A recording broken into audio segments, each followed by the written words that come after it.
In a quiet town nestled between hills and rivers lived an old man named Devraj. He ran a small clock repair shop. For over 40 years, people came to him to fix their broken timepieces, from rusty wristwatches to antique grandfather clocks. But what made Devraj more special than his skill was the calmness in his voice and the silence in his eyes. Every evening, just as the clock struck 6, Devraj would quietly close his shop and walk home. He never missed that time. People said he was going home to see his wife Mira. No one had ever seen her in years, but every day he carried fresh flowers, always white lilies. One curious young man, Arjun, who often visited the shop, finally asked, "Devraj ji, you always leave at 6, and you always take white lilies. May I ask why?" Devraj smiled faintly and said, "Because white lilies were her favorite, and 6 p.m. is when we used to sit together for tea." Arjun looked confused. "Used to? Where is she now?" Devraj's eyes looked distant.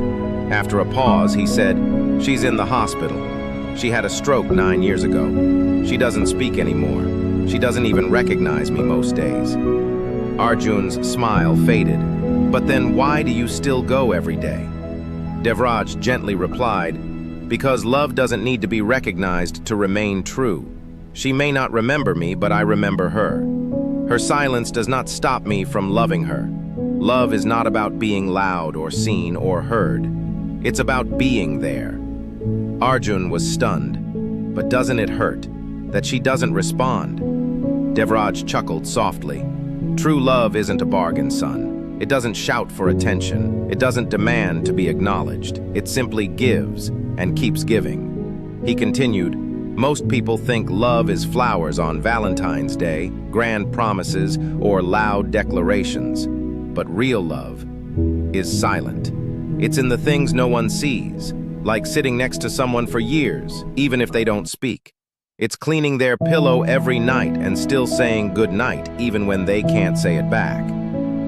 That evening, Arjun followed Devraj to the hospital. He watched from a distance as Devraj sat beside Mira, placed the lilies in a small vase, gently brushed her hair back and whispered something in her ear. She didn't move.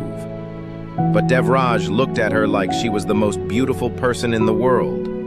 After some time, he opened a small steel flask, poured 2 cups of tea, and placed one near her hand. Then he quietly sat, sipping his cup, smiling at her as if they were talking like old times. Arjun felt tears fill his eyes. It speaks. Even in distance, it stays. True love doesn't shout, Arjun. It simply shows up every single day.